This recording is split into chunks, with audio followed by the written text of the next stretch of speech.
nakalimutan mo yung anniversary natin. Mali yun.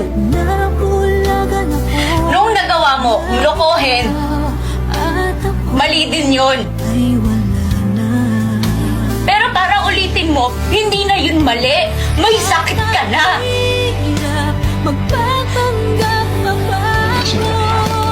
Ano ngayon kung lasing ako? Amoy na amoy ko lahat ng pasinungaling mo na nagkagaling dyan sa pitik mo. Lahat ng mga kasalanan mo na pilit mo tinatago sa akin na paulit-ulit.